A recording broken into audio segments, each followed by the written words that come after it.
दो मित्र थे, दोनों बम्बई धन कमाने के लिए गए। छोटा मोटा ऐसे ही कार्य करते करते थोड़ा धन हुआ, फिर दुकान खोली, फिर और धन। एक समय आया, दोनों ने मिलकर एक होटल खोला। बहुत पैसा एकत्रित होने लगा होटल से। एक के मन में दूसरे के प्रति द्रोह पैदा हो गया कि इसको अगर मार डाला जाए तो पूरे होटल के मालिक हम हो जाएंगे। मारने में क्या लगता है, भोजन में पेय पदार्थ में जहर मिला के दे दिया, वो मर गया, अब तो अकेले मालिक। जब गांव लौट करके आए तो गांव वालों ने पूछा वो तुम्हारे साथ गया था? बोले बस वो थोड़ी देर ही साथ रहा, इसके बाद वो कहाँ चला गया मुझे कोई पता नहीं, साफ बच गए। अब गाँव में आकर खूब जमीन खरीदी, बढ़िया मकान बनाया। बम्बई से तो चल ही रहा था होटल से। कुछ समय बाद ब्याह हुआ। ब्याह होते ही 1 वर्ष बाद लड़का पैदा हुआ। लड़का पैदा तो खुशी ही खुशी, आनंद ही आनंद छा रहा है। धीरे धीरे लड़का सयाना हुआ, उसे अमेरिका पढ़ने के लिए भेजा। खूब पैसा खर्चा कर, क्योंकि पैसा है। अब कैंसर हो गया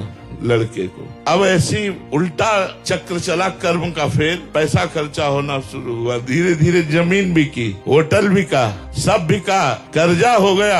अब पैसा खर्चा करने के लिए नहीं। तब लड़के को बीमारी अवस्था में फिर घर लाए और पैर छाती से लगा के उसके रख के रो रहे थे, बेटा अब क्या करूं? तो उसने कहा, बेटा अब क्या करूं? एकांत में जो जहर दिया था उसी का कर्म फल तुम्हें देने के लिए मैं आया हूं। मैं तुम्हारा बेटा नहीं। देख तेरा सर्वनाश करके अब मैं जा रहा हूँ और तू जीवन भर अब तड़पेगा और दुखी रहेगा और कष्ट को भोगेगा। यदि आप पाप कर्म करेंगे तो आपके घर में ही वो पाप कर्म कोई रूप लेकर ऐसा पैदा होगा जो जीवन भर आपको दुख देगा, क्लेश देगा, अशांति देगा।